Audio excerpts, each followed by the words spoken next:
What's up, everybody? How is it going?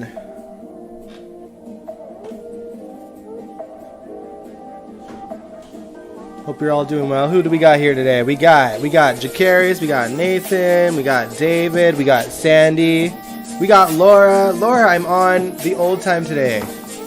You're in luck. I had to film a Summer in White EG episode today, so it pushed me back a couple of hours.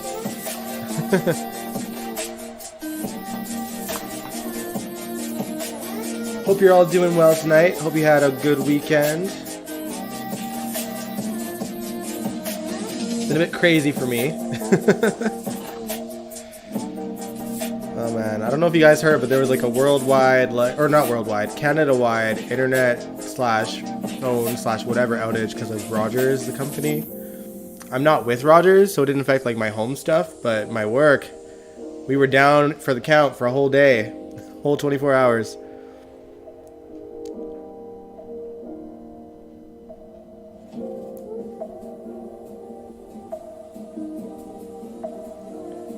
Everything going on. Hope the soap actor gets my letter. Do tell Jacarius. If you want to. Oh man. I'm exhausted, yo. But I'm so stoked to talk about this week's GH.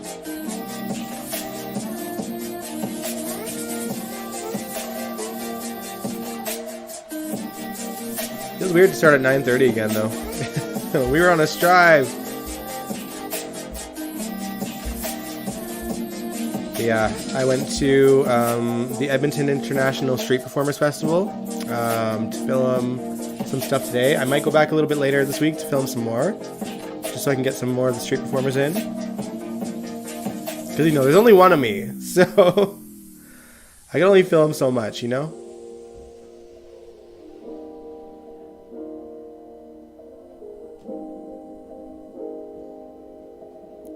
But yeah, we got a lot to talk about this week, from Sasha's meltdown to Elizabeth snapping at Kevin and going back to work. And we got Victor blackmailing Valentine. Lots of crazy stuff.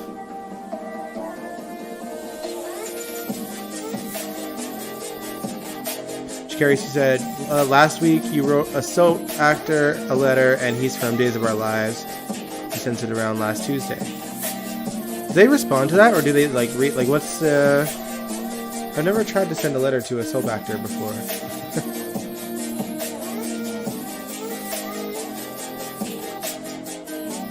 But I hope they respond.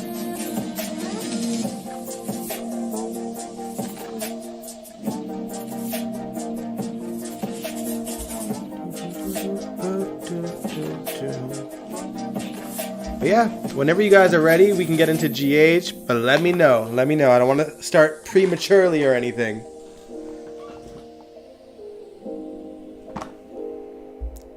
Pull my I can't even talk, you guys. Pull up my notes today. I think I'm a little bit sunburnt too.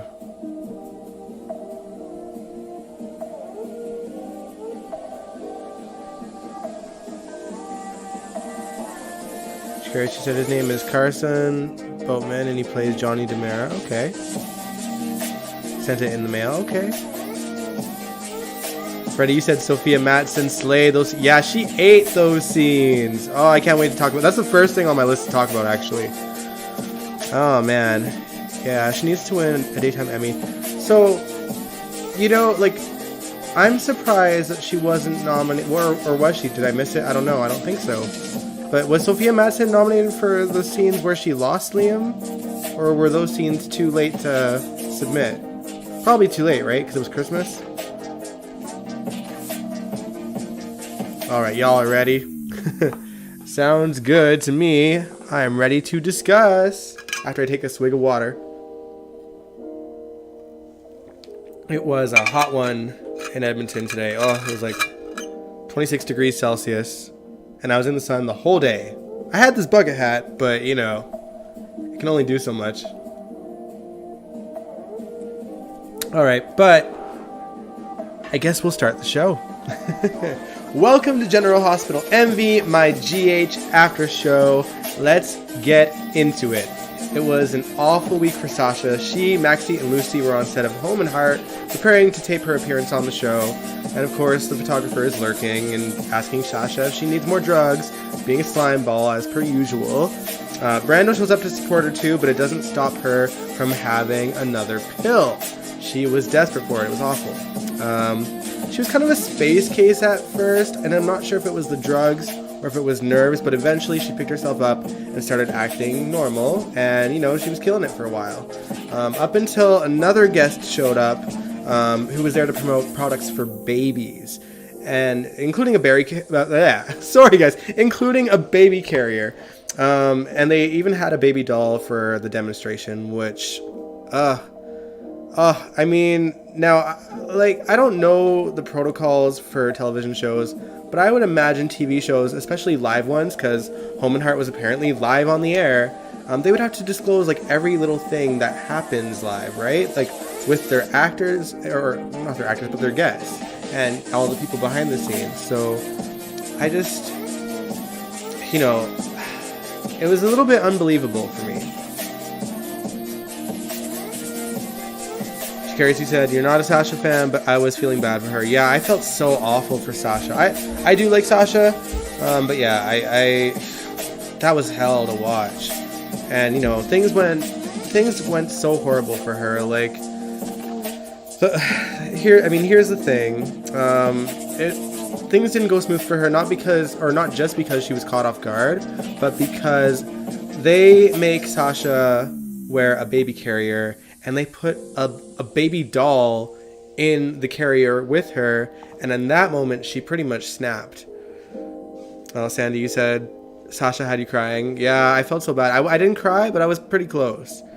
But yeah, basically, when she was holding the doll, she was starting to hallucinate, and she thought the baby was Liam. She thought the baby was alive, and she was saying, "Oh, it's you. I knew you couldn't have been dead." And like, Brando got her out of there, but it was so hard to watch. So hard to watch. But yeah, Maxie and Brando brought Sasha to GH, and Brando mentioned to Kevin that his mom thought that she could be using again, and with Brando's permission and Maxie giving Kevin Sasha's purse, he goes into the purse and finds the drugs. And oh man, it was brutal. Like, he insisted that it would be best for her to be put on a 72-hour hold, and Sasha screamed in terror because Brando, you know, wanted to do what's best for her. She wanted to go home, but obviously Kevin thinks it's best for her to be held. And I mean, for me, like, the whole time I was just remembering her conversation in the hospital a couple weeks back, when Willow was brought to the hospital, and she was saying nothing good ever happens in this place.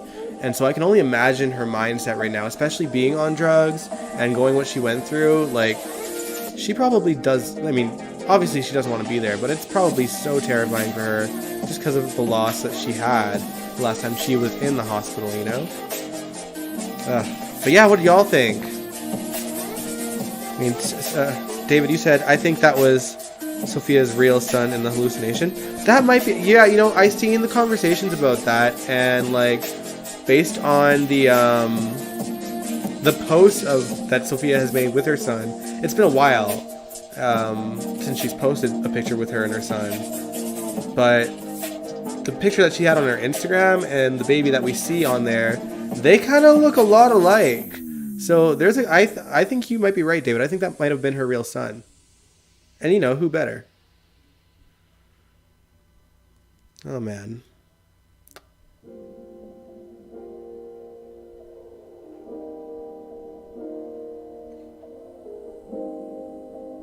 Yeah, it was just, you know, hard to watch, but she did a great job with it. Lucy was stuck dealing with the fallout, though, and the host of that show had the audacity to tell Lucy that she was gonna sue her. I mean, when I heard that, I was like, girl, they should be suing you. You didn't disclose that you were bringing a woman to show baby products while Sasha was there. And don't, like, I know that, well, I mean, the other guest that was brought on to show the baby stuff. I think she genuinely didn't know, but as the host of the show, the other woman, like, she would have been well researched, and it's well documented that Sasha not only was pregnant, but because she was a celebrity, like, it would have been well known that she miscarried as well. And there was a whole, you know, charity thing with deception that they did in honor of her lost baby too. So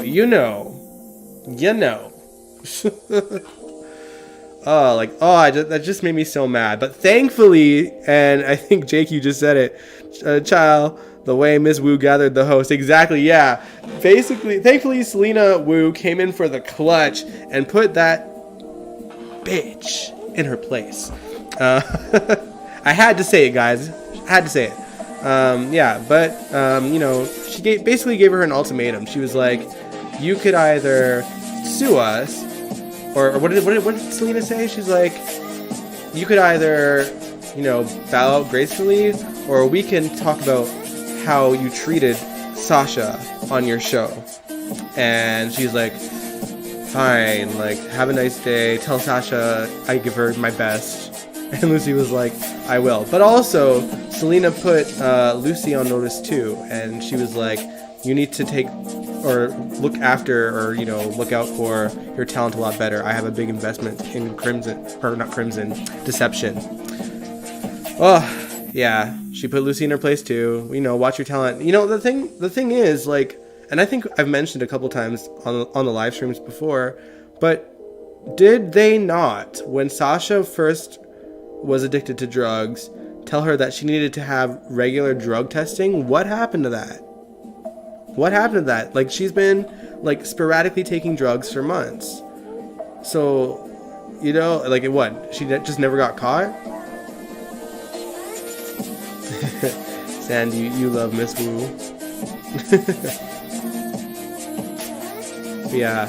I'm living for Selena Wu, you guys. I think she's a great villain.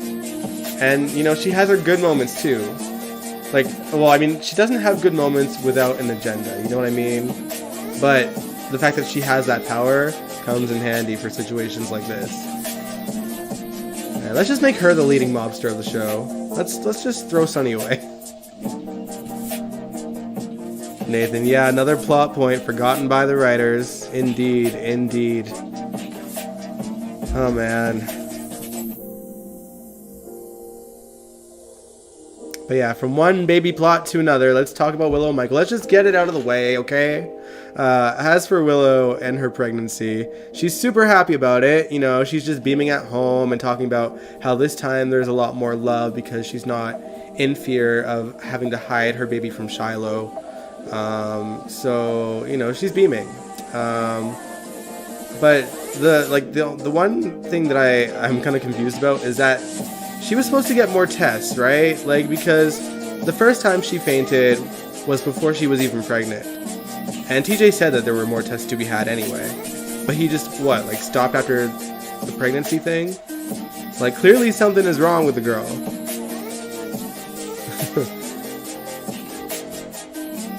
Sandy, you said Selena should buy the Metricore? Yeah, why not at this point? She should. You also said, yes, Dion, Sunny can go. Yeah. I'm over Sunny. Sunny's not sunnying anymore, Jake. Yeah, true though. I got stuff to say about him actually a little bit later, but we'll get into that after. But yeah, we also got a backstory about how Willow used to, well, not own a horse, but used to have a horse that she rode all the time, but never knew what happened to it. Hopefully, we're not gonna get, you know, this whole cringe, cheesy story of Michael trying to track down the horse or whatever. I mean, there is a possibility that it just had to do with kind of bringing Cody onto the Quartermain scene, because now they've hired him to be their sort of horse gatekeeper. Or horse handler, whatever. But yeah. And as for Cody, we did see him bonding with Comet, who is Leo's horse. He's the one Quartermain horse that we do see. I'm sure there's more. And off screen, Cody's been bonding with Leo already, because Olivia, you know, was impressed with how much Leo likes him already. yeah. It's clearly, I think it's clear that the writers are trying to have this sort of anti-hero approach with Cody. You know, they want to make him like a good character, but with gray sides, which is just Frank Valentini's MO. It's just, I think the thing where, and this might not be a Frank thing. This could be just all the writers that they've hired over the last decade, right? Because there's been many writing teams under Frank. All of them seem to have an issue with finding the line that's appropriate to make them a rootable, like, sort of anti-hero. You know what I mean?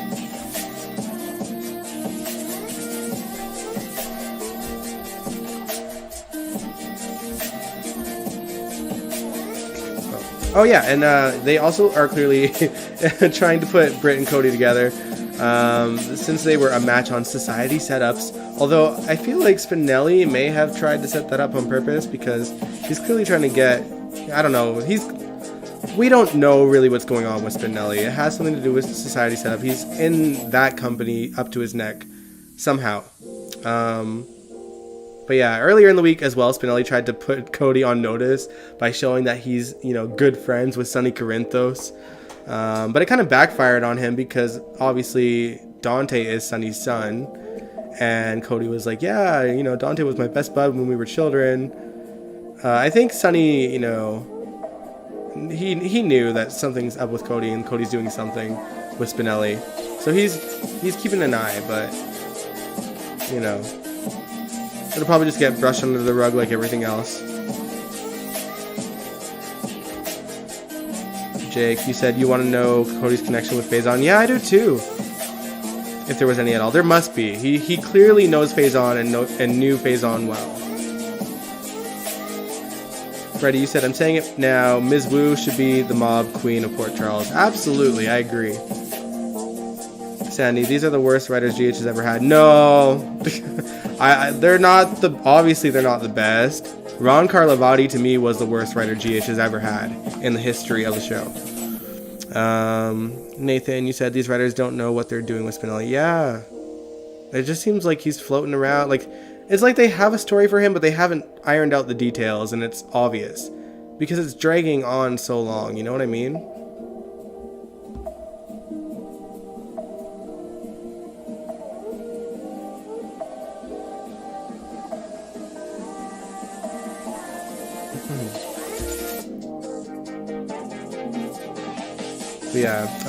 Yeah, like I said for Cody, like, he's clearly, you know, being written as, everyone sees him as this good guy with gray areas. But Olivia seems to adore him. Ned, on the other hand, you know, he was kind of up with his guard up a little bit.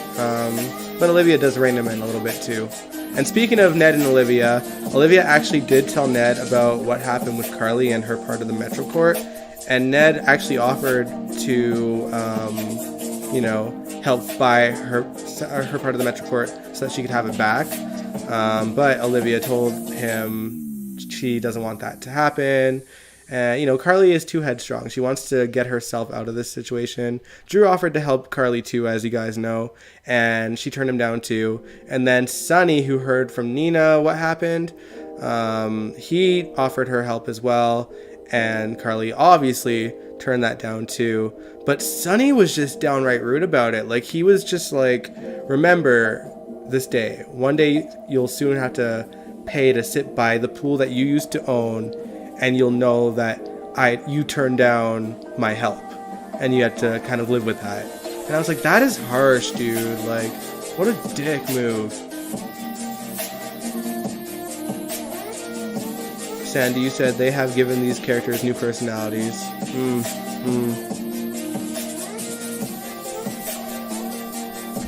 But yeah, what did y'all think of that line from Sonny? Because I thought that was, I mean, that crossed the line. That's like, for some reason, well, Sonny mentioned to Nina that he thinks that Carly has it in her head that, you know, siding with Michael this hard would piss Sonny off, but I don't think that was Carly's motive at all. You know, I don't think Sonny was a thought in that. Jake, you said Nina was all too happy to let Sunny know what happened to Carly. Yeah.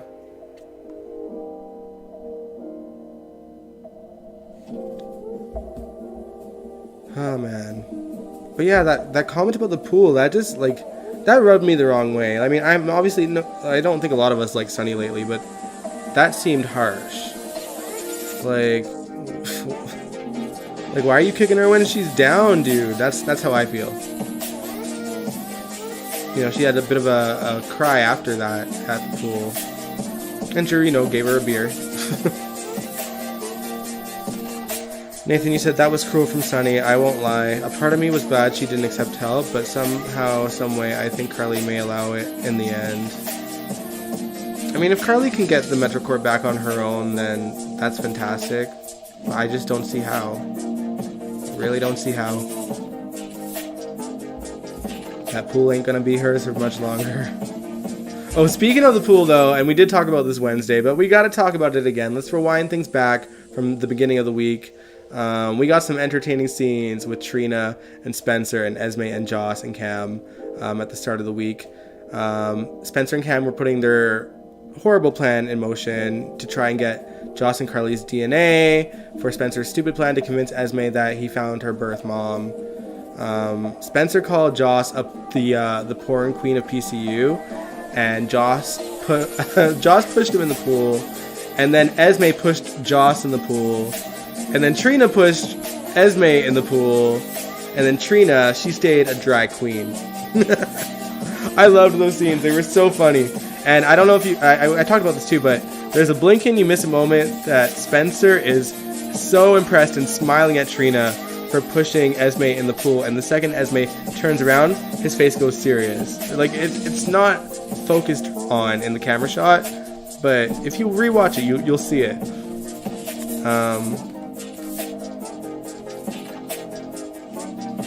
Sandy, you said this is not our Sunny. He's Mike's Sunny with a bad attitude. Jake, you said, I really think there's no saving Carly and Sunny at all. It doesn't seem that way.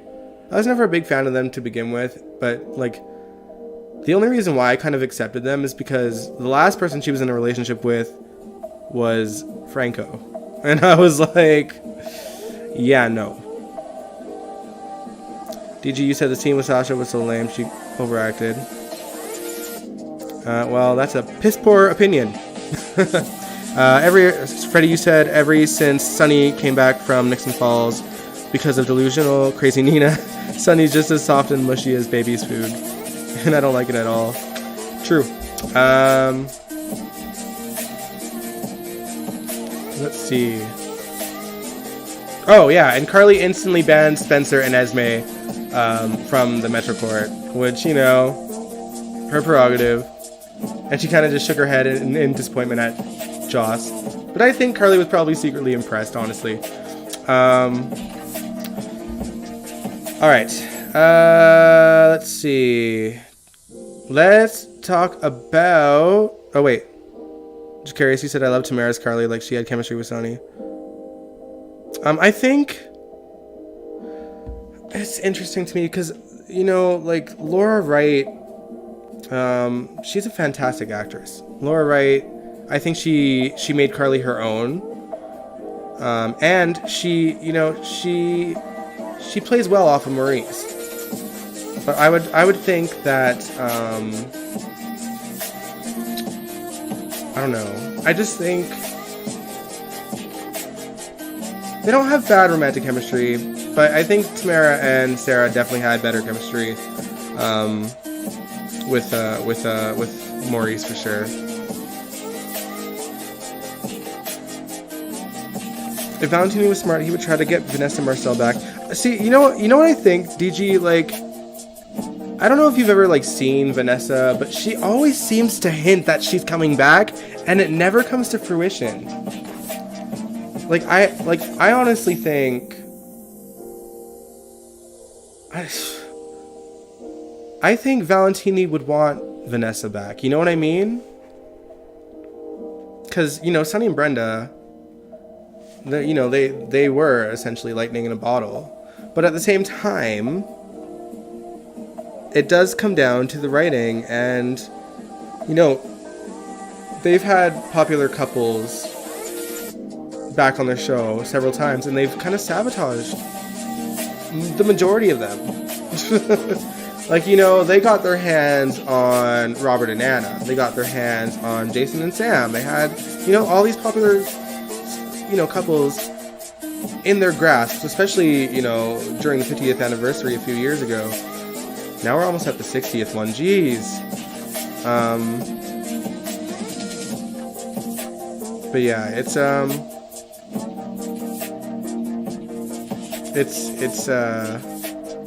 I'm just surprised. I love Sonny and Brenda, so.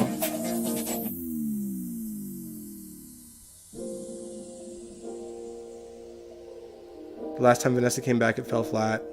I mean, the last time she came back was the 50th anniversary, and I don't even know what was going on there. I feel like they tried to give some closure to like her 2010 storyline, where she, you know, left Sonny and left him a note. We never got to see what was in the note, so she came back to read the note to him because she memorized it. She needs a new EP and a new writing team. Personally, I'd like to see Wendy Rich. Oh, I'd love Wendy Rich to come back, but I think she's retired.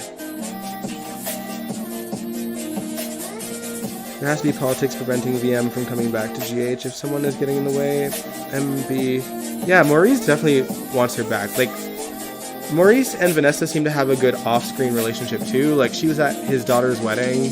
They were dancing together. You know what I mean? Like, they clearly have a good relationship. Actually, I'm kind of surprised that he hasn't brought her onto State of Mind yet.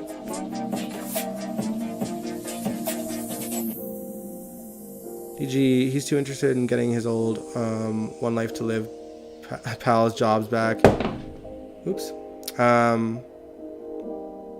Yeah, you're like, I think you're right. I think thankfully it's he's at least not trying to bring them back as the One Life characters. Wendy Ritchie may be working on the Bay. Really? Interesting. Am I even saying her last name right? I'm probably not. I'm so sorry. Oh, so she is working on the Bay as a producer. Interesting. Then they should bring her back.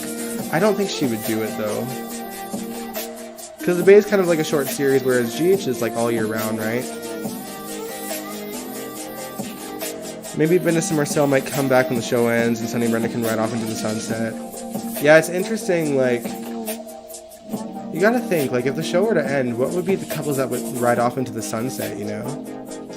I mean, everyone naturally wants the super couples to ride off into the sunset. People would probably want Sonny and Carly, or not Sonny and Carly, Sonny and Brenda, and Robert and Holly, and Luke and Laura, you know, to get their happily ever afters.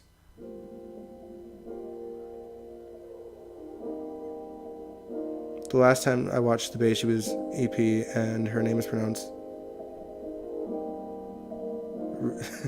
See, that looks like Richie to me, but like, or is it like Riche? Did you notice Luna from One Life to Live as the woman who gave Sasha the swaddle? I didn't notice because I don't know these actors.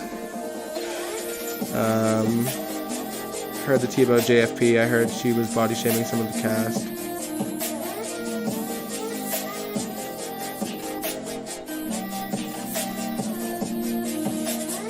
Yeah, I mean, that wouldn't surprise me. She was pretty ageist on GH, so.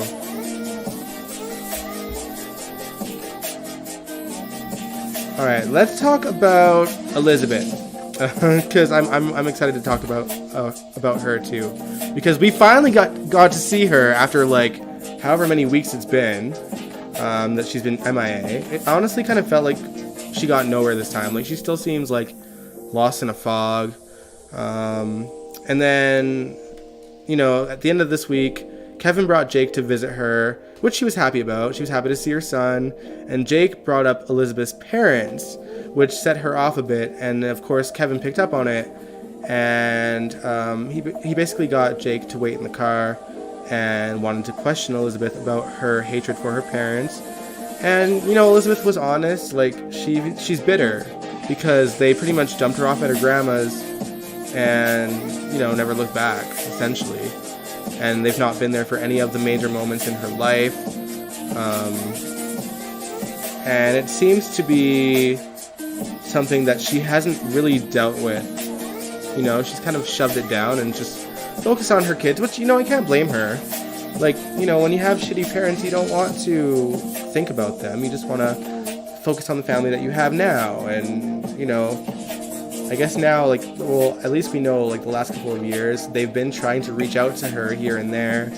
And Elizabeth obviously isn't down for it. But, yeah, like, I just think... I mean, I want to get to the root of what's obviously making Elizabeth like this, and more importantly, I think collectively we all need them back on the show. Like, we need Jeff and Caroline back on the show. I mean, Carolyn wasn't on the show, was she? Was this was just like an off-screen relationship? Like, obviously Jeff was on screen, but I don't remember seeing Carolyn in anything in the past.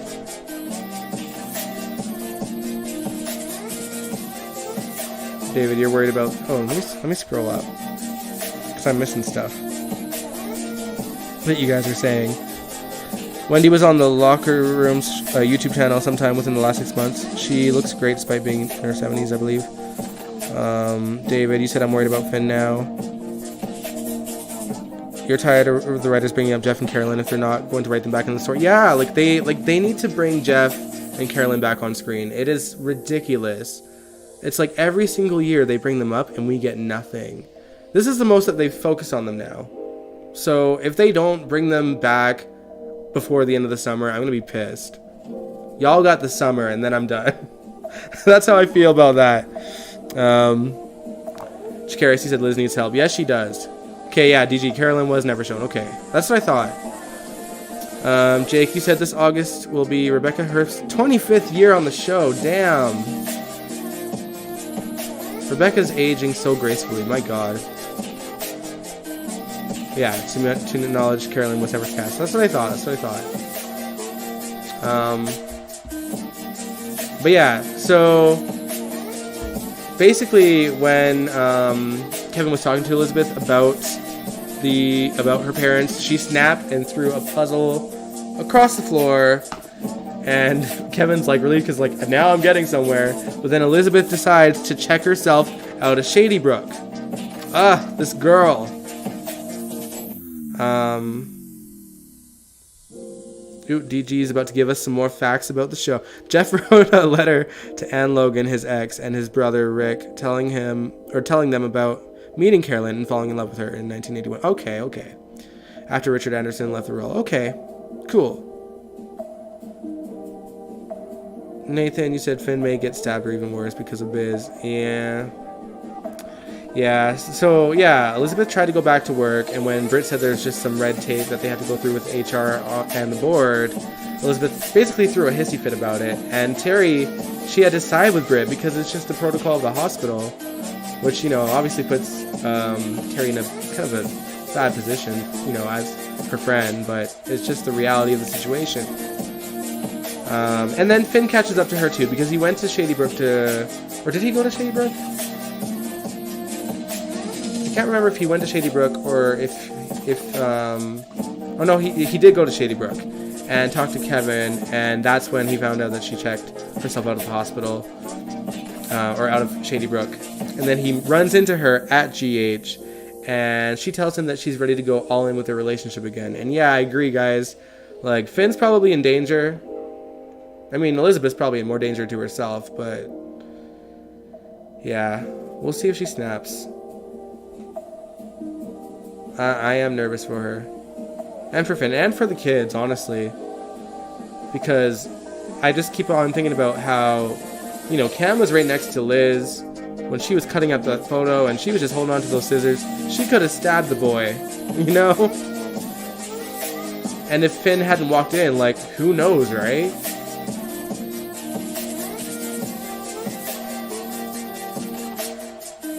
But yeah, good luck to everyone in Liz's lives. May the odds forever be in y'all's favors, because this is going to be a mess.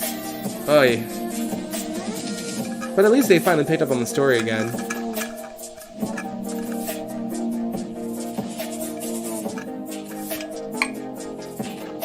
There has to be a reason why Jeff and Carolyn needed to abandon her and Sarah. Well, I feel like the story's kind of gone back and forth over the years, because I feel like, did they not drop off Liz because she was kind of a bit of a rebel and thought that living with her grandma might do her some good? And then they went to Doctors Without Borders.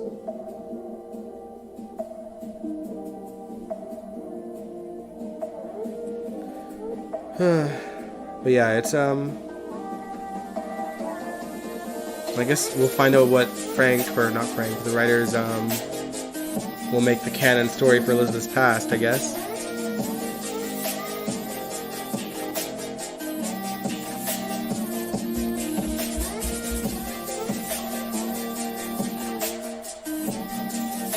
Alright guys, let's talk about Chase and Brooklyn. Chase and Brooklyn butt heads again because she wanted to turn him into a pop star, and Chase seen that as self-serving, which really, let's face it, it was, because this had more to do with Link, or getting revenge on Link, than it did her wanting Chase to become a pop star to get a new career.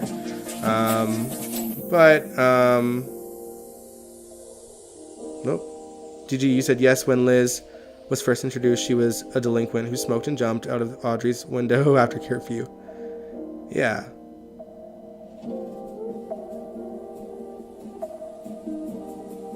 What if the two of them got involved in something illegal while being in Doctors Without Borders? I guess that's possible.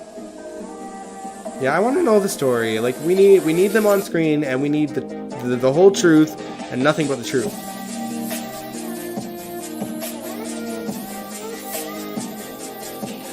But yeah, back to Chase and Brooke. When Brooklyn was telling Ned about that, he pointed out that she was being self-serving. But apparently a video of Chase singing at Leo's birthday party went viral. So if he wanted to, he could probably become a pop star. And when Chase and Brooke talked about things after they vented to their families about each other, Chase looks like he was considering it, especially when he learns that he went viral. By the way, shout out to the show's producers for giving us Chase swimming in a pool and showing that the ladies of Port Charles have eyes and wanted to ride him into the sunset. Man, Chase could get it. Chase could get it. But he's just so nice, you know?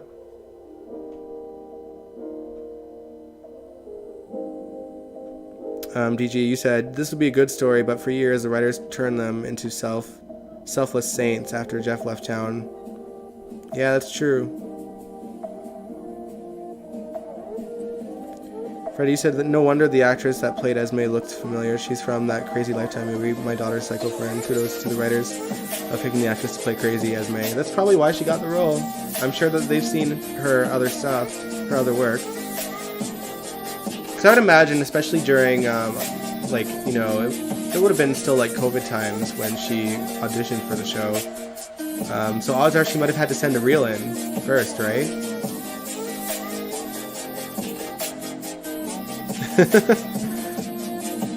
They wanted to ride, alright. Yeah, they sure did. I can't take another almost kiss from Chase and BLQ. And yeah, they need to just kiss already. So ridiculous that they haven't. I mean, they have once, right? But not since. I mean, I've heard of slow burn, but this is ridiculous.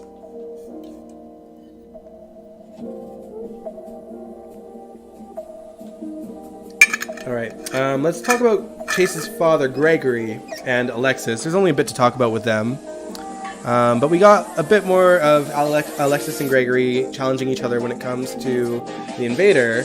He sent in an opinion piece, and they made a wager. If the readers agree with him, she has to take some of his ideas to heart, and if they lean towards her, he needs to pipe down.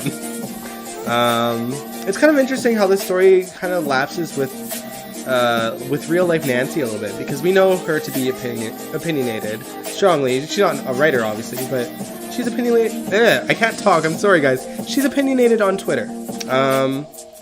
And of course, the people who disagree with her absolutely despise her for stating her political opinions so strongly, but probably have absolutely nothing to say about other cast members in the past that have spoken on their side of the political spectrum, even though they've said equally vile things. So it's kind of hypocritical. And that's the tea. That's why I don't go on Twitter, y'all. So, yeah. I don't know how I feel about this story. It is funny because of the sort of real life moments of Nancy. But it's just, you know, Gregory was married to, oh my gosh, I'm drawing a blank. The character that Demi Moore used to play, that Chase's mom, was the reporter, but now Gregory's kind of like the reporter, right? It just seems weird. It's a weird story.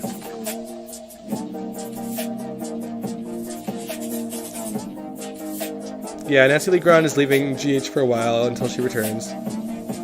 Yeah, but she just left, like, physically now. Like just now. So we're probably going to see her at least until September. Jackie, thank you, Nathan. Jackie Templeton. But yeah, I don't even care if Brooklyn and Chase, or of Brooklyn and Chase anymore. They're dragging this out for so long. They're boring AF. Yeah, I mean, like, slow burn is fine, but, like, you know, it's been, what, a year? Let them date.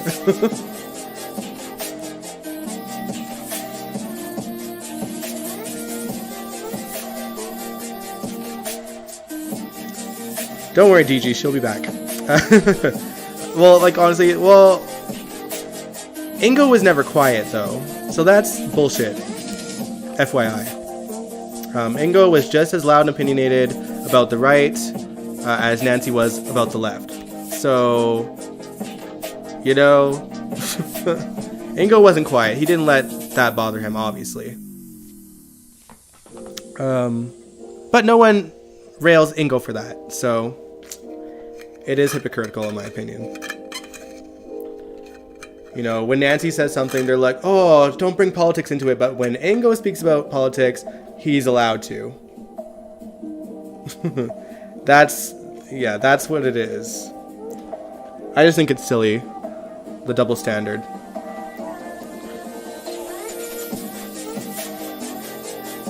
Ingo was quiet in the 90s because there was no social media. No one knew any of the actors' political opinions back then. But since the Twitter days, yeah.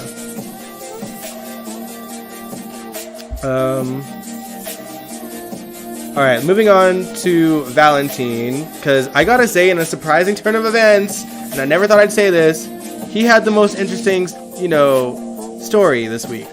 And it was actually a shocking story. I didn't actually see it coming.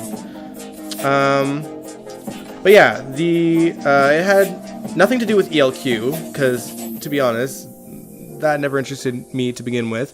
But the reason why Valentine has been helping Victor is because Victor is essentially holding Charlotte hostage. Like, Valentine did not send her to boarding school. I guess Victor probably tricked Charlotte into thinking Valentine did. And Valentine doesn't know, like, where she is, or he can't get to her for whatever reason. He can only call her and text her. He can't see her. So yeah, basically Victor has been blackmailing Valentine to do his bidding, which is why he helped Victor frame Jennifer Smith for Luke's death. Victor learned from Valentine that Laura was looking to have Victor deported, though, so Victor made a plan to try and get Laura out of office for good. He got Valentine to try and roofie Laura, not sure to what end, like, I don't know what his game plan was fully for Laura, but when Laura and Valentine had a pretty decent conversation with each other at the time, she had slipped something in her drink. Valentine had a quick change of heart and spilled the drink so Laura couldn't drink it. And then when he reported back to Victor, telling him that he failed, Victor was not too happy. So I'm sure there will be some kind of consequence for Valentine. Now, as for Anna, she and Laura had a bit of a heart-to-heart earlier, before Valentine got there to meet up with Laura. saying she felt like something was off about him ever since he got out of the clinic. And Laura told him basically to trust him, but just verify. So she got the WSB to look into his stay at the clinic, and by doing so, she learned that Valentine was only at the clinic for a week, even though he was gone for months, essentially. And, you know, Victor was around when Anna got that call, but I don't know, like, I think, well, he saw her looking into Valentine, and then obviously he didn't hear the other end of that phone call that she had, but clearly he knows that she knows something, because Anna just kind of walked away like, interesting.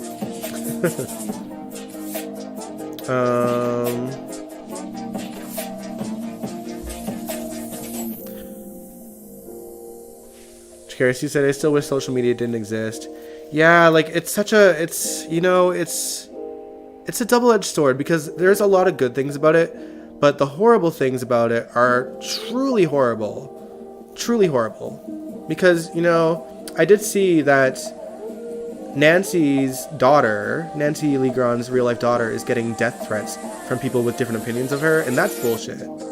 Like, that is pure bullshit.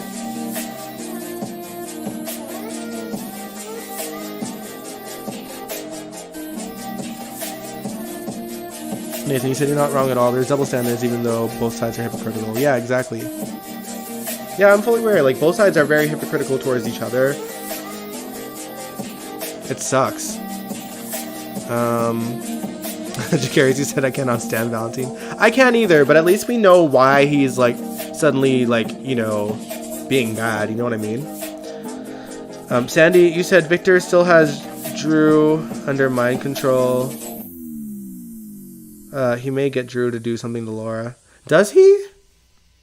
I thought he didn't. Like, didn't they? Like, he tried to get his hands on the card, right? But Peter gave him a fake one, and it didn't work. And then Drew pretended to be under his spell, but he wasn't.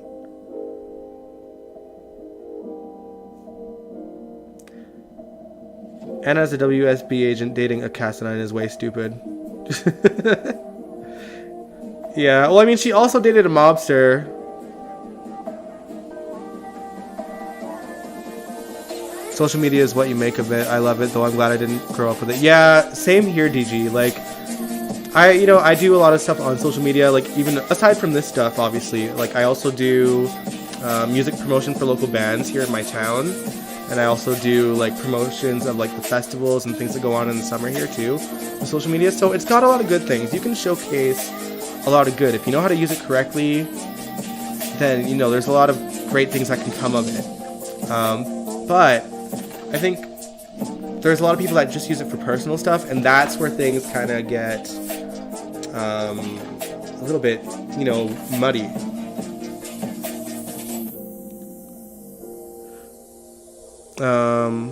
But yeah, I'm forever grateful that I grew up without social media. You know, I got to play hide and seek with my friends when I was a kid. Social media didn't become a thing until I think I was in my last year of high school when, like, Facebook started. Like, MySpace and Nextopia were things, like, maybe a year or two before, but no one really took those. You know, it wasn't like what social media is now. It was just, like, essentially like a profile where you could post your pictures, and no one really talked about anything other than their favorite songs and, like, you know, stupid things. Like, there wasn't, like, constant statuses like there is on Twitter and Facebook. T-Cherie, you said everybody keeps forgetting that Anna was once a DVX agent. Yeah, that's true. I did like Valentine for a while, but he's been very shady as of late.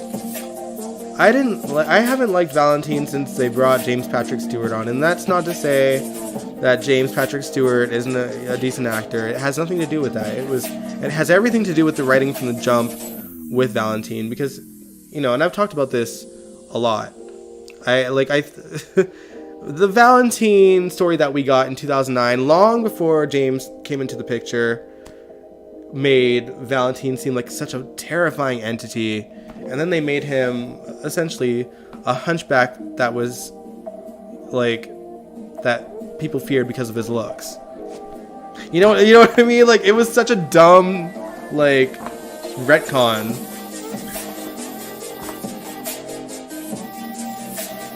Freddie said, I just want to know when are they going to bring Lulu Spencer back. She's been comatose for nearly 2 years. The writers forgot about her. She's a legacy character. Yeah, but you know what? Laura was in a coma for what?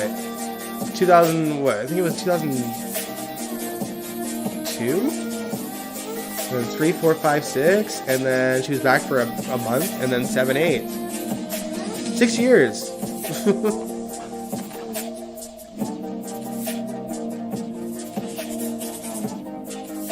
DG, social media kicked into high gear in 2006. Yeah, exactly, with Facebook and YouTube, and then Instagram. MySpace was lame. Yeah, like MySpace, like that's the thing. Like MySpace was really just like you posted your pictures, you told people who you were.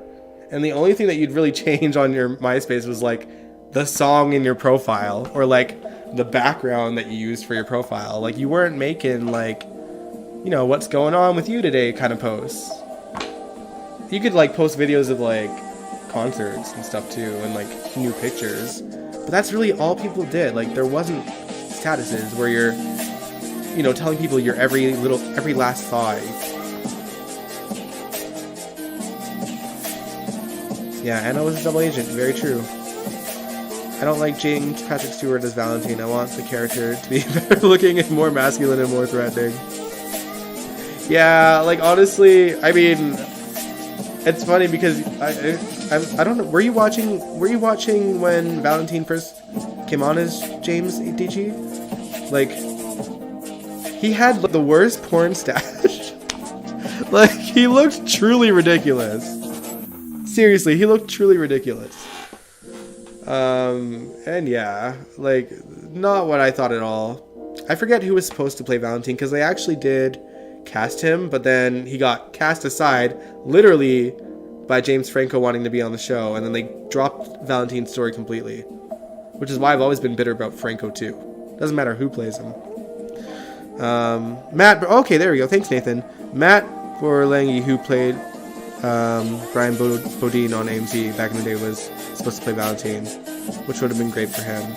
Yeah, and I think he was pretty bitter too when James Patrick Stewart was cast, no? I feel like I remember him like kind of speaking up about Valentine suddenly being on the show.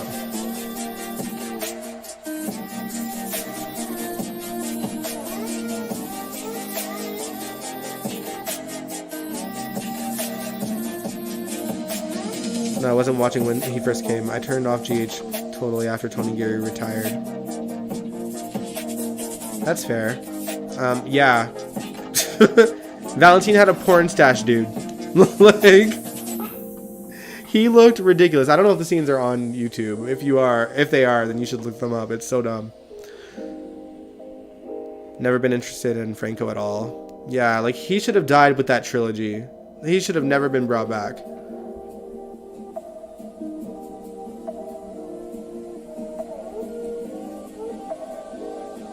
I wouldn't have picked Borlangi either. Not a strong enough actor for me. He was just eye candy on AMC. So I don't know his work, so I don't really know. But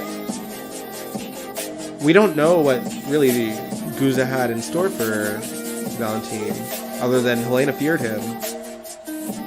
So, but we really don't know what Valentine's personality would have been like. Obviously, he was ruthless enough to try and have Helena killed.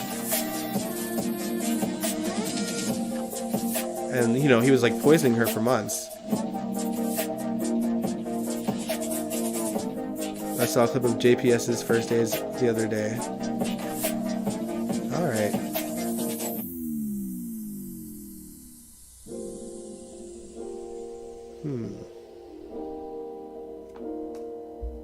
Oh, I just realized, I have no more notes.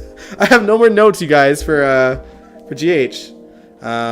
Yeah, that was GH in a nutshell this past week. Freddie, you said, I feel when the truth comes out about Carly knowing that Willow is Nina's daughter, Sunny and Nina will probably be self-righteous to Carly. I'm not looking forward to it. Yeah, you're probably right. I'm not looking forward to it either. DG, you said you were also never interested in Franco. After James Franco left, they should have let the character stay on. Yeah, I agree. Like, making Roger making Roger play Franco was like the absolute worst thing they could have done for the show. I don't know what Ron was thinking. Like Ron liked to, you know, shock and, you know, like he liked to add the shock factor to the show. But I think collectively as an audience, no one wanted to see Franco back at all. Whether James Franco was playing him or not. Nobody messes with our Queen Bee, Laura, indenture. You could go to the brighter side of the moon and chest moon, but for all I care. Yeah, no one should mess with Laura. I hope Victor doesn't one-up Laura. And she loses, you know, her mayoral duties.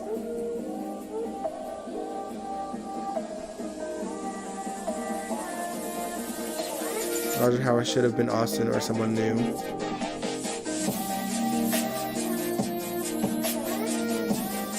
Yeah, I mean, obviously Austin would have been in thought that time, but like, here's the thing, like, all the One Life to Live actors that had no choice but to switch characters, none of their characters were thought out at all.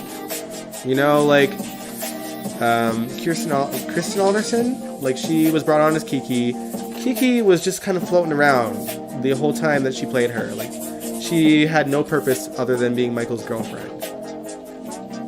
And Morgan's girlfriend, I guess, too. And then, you know, bringing Michael Easton on as Silas, he was just like, I don't know, he was boring. Like, I find, like, when I compare Silas to Finn is a lot more interesting of a character. Silas had, like, next to no personality and had no purpose than being Kiki's father, you know?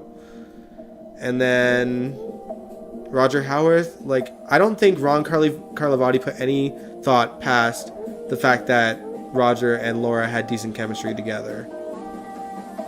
Like, it's like he kind of eeny, meeny, miny mode a former character and rolled with it.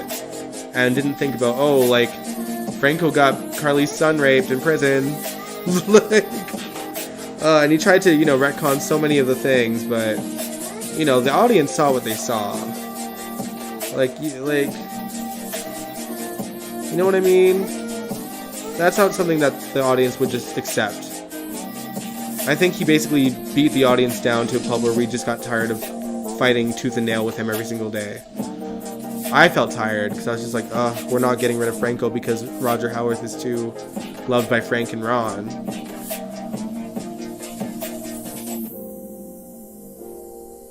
DG, yeah, you said, yeah, recasting Franco with Roger was just a horrible choice. Absolutely. No matter he has a fan base, I was pissed when he was brought back. Yeah, like, but Frank, what I have is One Life to Live pets. Stay on the show. Did we ever find out if no, we didn't find out who Austin was talking to in Pawtuck.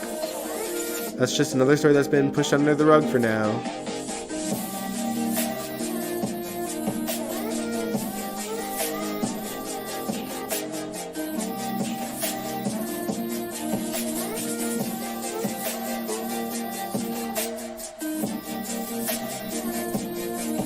I'm not too sure who you're talking about, honestly. Are you using talk to text? I don't think it's working out. Sam's kids, Danny and Scout, are up in the attic. You know what we have? We haven't seen Sam's house or Jason's penthouse in a bit. And I feel like the fireplace that's used in the Quartermain horse house was from J. Sam's apartment. I'm kind of worried. DG said, I remember Ron's first year, fans would attack him on Twitter every day. I loved it. I went after him too a few months. I think they didn't really attack him until the second year. Because the first year, he kind of got lucky in the sense that he got to ride the coattails of the 50th anniversary. So really, all he had to do was kind of invite everyone back, and everyone was eating it up. Even I was eating it up. But, you know, once the 50th anniversary was over and kind of the fanfare died down, it's like he just went off the wall and started, like, writing characters out of character and messing up on the history. you know, like a bunch of different stuff that just made everyone, and I think including the cast personally, hate Ron at that point. Nathan, you said Monica's babysitting the kids up in the attic. So I don't know if this is true, but I heard that Leslie Charleston might have retired. So she's off the show willingly at the moment. I hope it has nothing to do with her health though, because that's just a rumor. Not the health thing, the retirement thing is just a rumor. But I always get a little bit nervous when actors suddenly just kind of disappear. Because Monica should have been there for the 15,000th episode, no doubt. And for the ELQ meetings as well.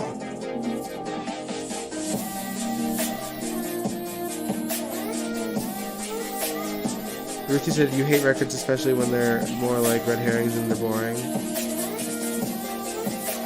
Oh, retcons probably.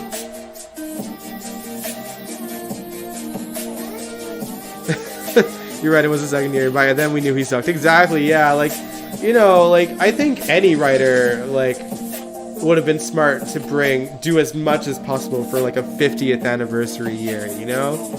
Like, I think even Guza and Phelps, like, if they got to the 50th anniversary without getting fired, they probably would have brought back a lot of characters, too. Would they have done it justice? I don't know. But I don't think they would have just, you know, stayed with like the current cast for the 50th anniversary. I think they would have brought a bunch of characters back for story. Whether or not they kept them afterwards is debatable. Like, I think we probably would have seen, you know, Luke and Laura and Felicia and Frisco and this and that. But I think that they would all disappear probably after the 50th anniversary, which is why I'm glad, like, a lot of the characters that they did bring back to the show stayed. You know what I mean? Like, we got Felicia back for good. We got Anna back for good. We got Robert back mostly for good. We got Laura back for good. Like, we got a lot of good characters from GH's, you know, 50-year history back for a long time. And a lot of them were written better than they had been under Guza. So, you know, like, Ron kind of wrote Anna normal. Like, when he brought her back. Whereas, like, under Guza, she was this, like, weird, comedic character that felt like a, you know, she was, like, going through a midlife crisis. Kind of like a Vixen character, you know what I mean? And Finola, you know, Finola was like super hot in like 2006, 2000 when they were bringing her back like that. But they shouldn't have written her as like comic relief. But to Guza's credit, he did have her do a few kick-ass things.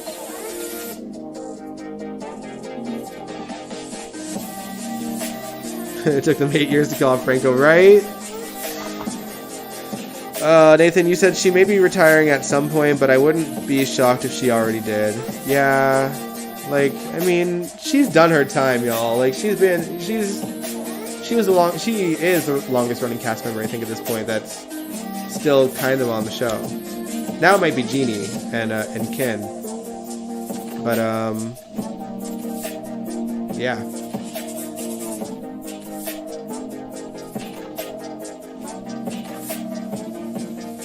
Gary said, I will always be so pissed about Frank no matter what. Like always, they got rid of the dogs. Yeah, those dogs were iconic. I can't believe they got rid of them as well. Leopardus, you said, shouldn't have brought back Jake either. That was a dumb... Yeah, honestly, like, Ron had this, like, redemption fetish. Like, he needed to redeem every character for everything. And even Tony said that he didn't agree with Ron retconning Jake and having him alive. And it never made sense how he came back alive either. Yeah, that stage of Anna was strange. Still fun to watch though. Yeah, like there was some good moments. Like I liked that Markham Islands adventure.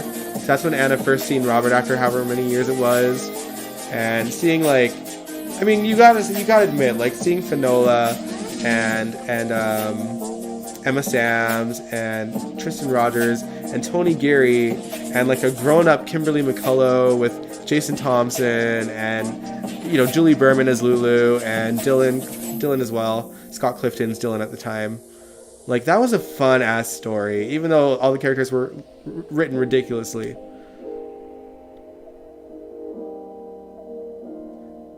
Yeah, that storyline didn't make sense at all. Yeah, you mean the Jake one? Yeah, absolutely it didn't.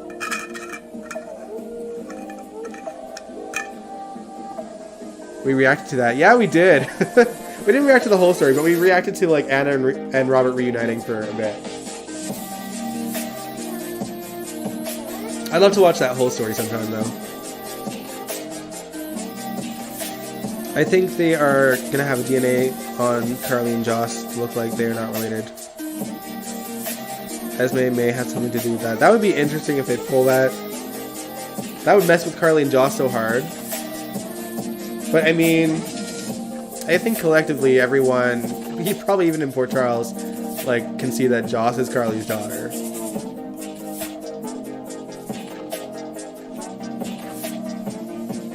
Great casting too. I find that Eda McCoy looks a little bit like Laura Wright's real life daughter too.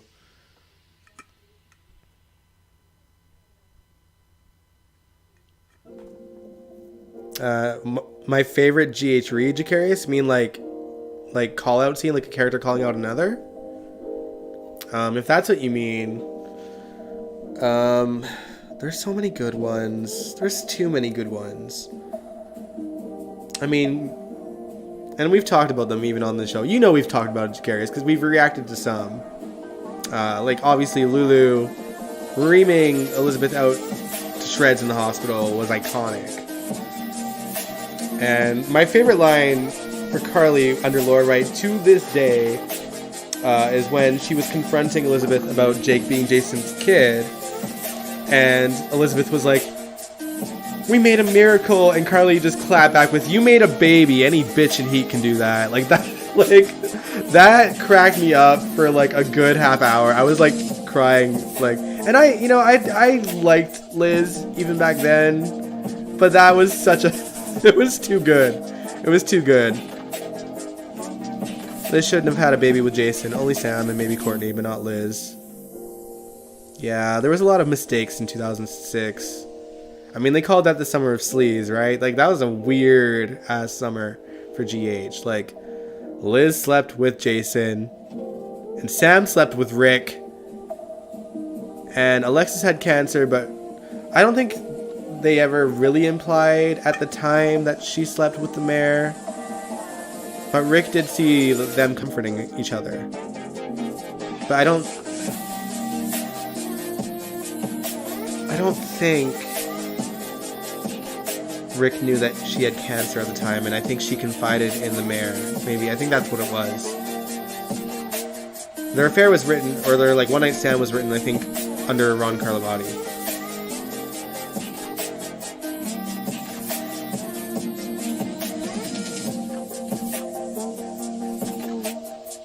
Leopard, she said Liz shouldn't have had it. Oh yeah, I already read that story. It was not a miracle because they were not trying to have kids. Exactly. Liz was a victim of the ELQ faulty condoms, just like Lulu was.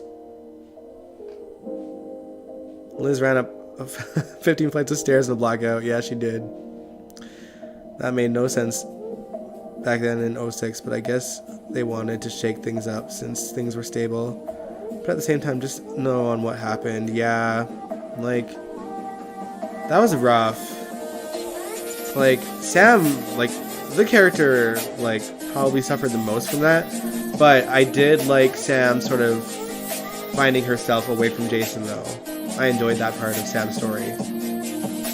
But some of the things that Sam did, like, before she started to kind of, like, get over Jason were terrible.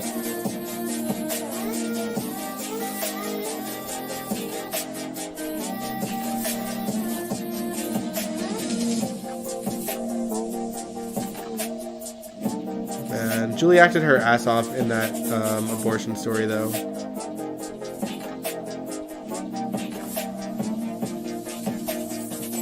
And we got to see Luke kind of being a father to her finally in that story. And Tony and Julie did so, like, Tony and Julie acted so well off of each other because, you know, Julie had, and I don't even think this was like an acting choice, because I think Julie did her best not to research too much into Luke and Laura, but she looked like Jeannie, her mannerisms were just like Jeannie's, and she managed to capture Luke's personality. And I think she probably did that from working with him as much as she did. Like, she could go toe to toe with Jeannie and Tony, and you know, like, that's not an easy thing to do, because you know Tony and Jeannie are like the king and queen of daytime. And Tony, he's won so many Emmys, and Jeannie, you know, she only won her one, but I think everyone knows that Jeannie is one hell of an actress, and always has been, and she just had the unfortunate sort of situation of kind of being overshadowed by Luke and Tony, because Luke is a big personality. And so I think that she got overlooked for a lot, because we've reacted to scenes where Jeannie just absolutely, like, pulled on the heartstrings. You know, like Lucky's death, right? Sam and Rick was a mistake. I rather it was someone else at the time. Maybe that crazy doctor, not Rick. Which crazy doctor? Who was the crazy doctor in 2006? Because I remember, like, 2007-ish, there was the doctor that was also the guy that got Michael shot. I pretend that stuff happened. I'm assuming you didn't happen between Sam and Rick. Tony won 7, nominated, I think, 15 times or more. My all-time favorite Jason moment. So, you know, like, as much as I enjoyed J-Sam as a couple, I hated Jason as a character for a long-ass time. Like, truly. Like, I think the only time I really started to like Jason was A, when Billy Miller was playing him, even though he wasn't like Jason at all. And B, when Steve Burton came back as Jason, because he seemed to start playing Jason with a bit more emotion. But I was never just a solo Jason fan.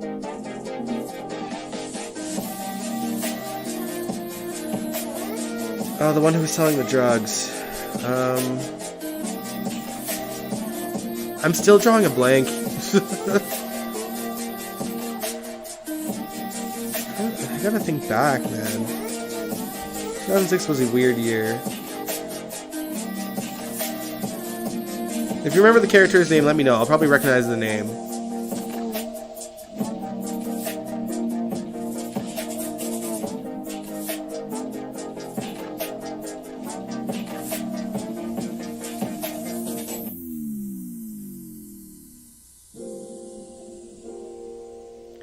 Doctor Who shot Michael. Oh yeah, so that is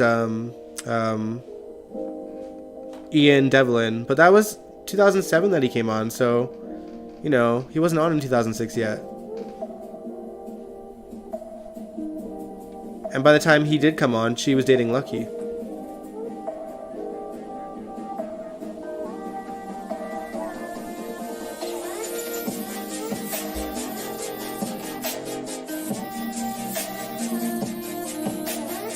The character of Jason has gotten stale over the years. A lot of people thought putting him with Grit would shake things up, but GH destroyed it before it could even take off. Yeah, like, even if like the vaccine mandate didn't happen, like, they were going with Carly and Jason. Like, really? All these years, and they put them together instead of like Carly, you know, Grit and Jason. Ugh. Freddie, you said my favorite storylines will forever be when Sonny called Claudia a psychotic piece of trash. Oh yeah, that scene is so badass. I think we've reacted to that too. But yeah, that was one hell of a confrontation. That was one hell of a read. But Claudia got some, you know, comebacks in there too.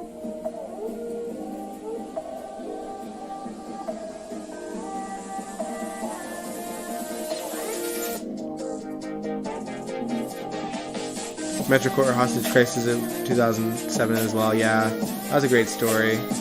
And that was the first time GH really experimented with the sweeps like that, because they showed the climax first and then went back, which is something like you hadn't really seen on a soap. Guzen knew how to do sweeps well, because like, you know, I think all, like, especially in that era, I think all the soaps on ABC were kind of doing disaster storylines, right? Because I remember seeing, like, you know, I think there was a tornado on, I don't remember if it was All My Children or One Life to Live, but like there were disaster storylines on each show during sweeps. But Gusa did them the best, for sure.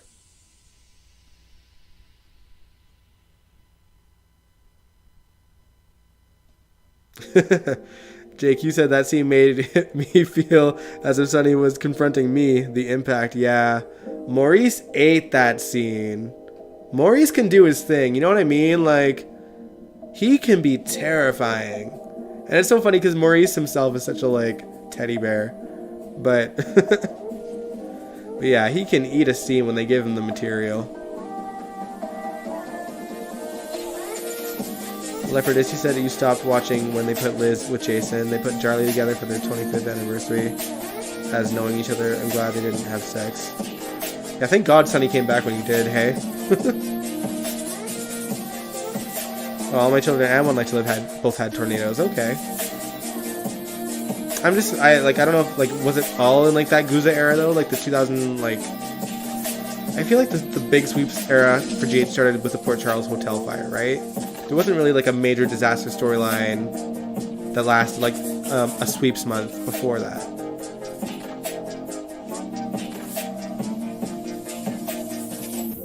I got in finally. Hey, Julie. We already finished talking about the show, unfortunately, but we're just kind of chit-chat. We're just hanging out now and talking about, like, our favorite, like, moments in GH's past.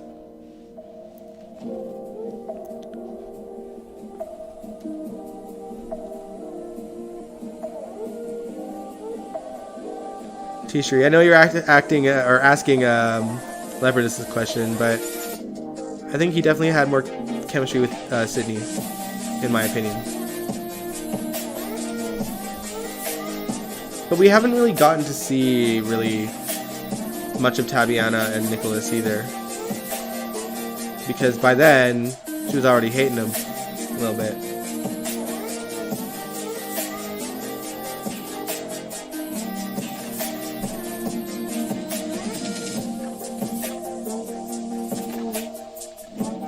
You like this past week scenes with Spinelli and Sunny? It's so funny, like, when I think about Sunny and Spinelli's history and how much Sunny despised Spinelli before, and now, like, they're friends. You know, that's growth. But Spinelli is obviously a lot more tolerable to someone like Sunny now, because he doesn't, you know, talk in riddles all the time with nicknames and all this stuff. I kind of miss Spinelli's, like, old lingo, though. It'd be weird if he was still talking like that, because, you know, Spinelli was a college dude at the time when he first came on. You're leaving Jacarius? Sounds good. Yeah, I should end the stream, actually. It is 11 o'clock here. But yeah, thanks for joining me. This was a later stream than usual, because of, you know, me having to go downtown and film some stuff for Summer in YEG. But I'm glad you guys could join me tonight. We'll be reacting to more of that old school General Hospital Mexican adventure on Wednesday, which I'm so eager. I'm being a good boy, okay? I'm really enjoying that storyline. Like, we watched like four long videos from that story already, I think. And I've been a good boy and I haven't watched ahead of y'all because I just want to re-enjoy the storyline again with you guys. Oh, Julie, you have a question? Okay. Where is Monica? I know the last time she was on looked bad. Yeah, we were talking about, we think that Leslie Charleston may have retired. Possibly. We don't know for sure, but, like, it seems to be of her own free will that she's not on the show right now. And we're hoping that it's not a health thing. I don't think it is. I think we would have heard something by now, but, you know. We don't know for sure. Freddie said you're not feeling Carly and Drew at all. Just like I wasn't feeling Carly and Jason. I just see them as brother and sister. Man, it's just, for me, it's, the only weird factor with Carly and Drew is that, like, that she just, you know, Drew was so, like, willing to accept her friendship again. Like, even though Carly really did him dirty when Billy Miller was playing him. Like, as soon as Jason came back, she was like, Drew who?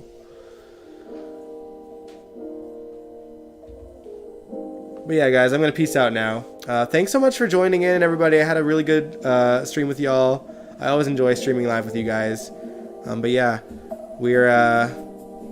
I'm excited to see you guys on Wednesday as well and to watch more of that storyline. Like, guys, I'm so stoked. I love that story. But yeah, thanks so much for watching. If you liked this video, give it a big old thumbs up. Subscribe if you want to. I'd really appreciate it. And I will catch you guys in the next one. Peace out. Alright. Later, guys. See you Wednesday.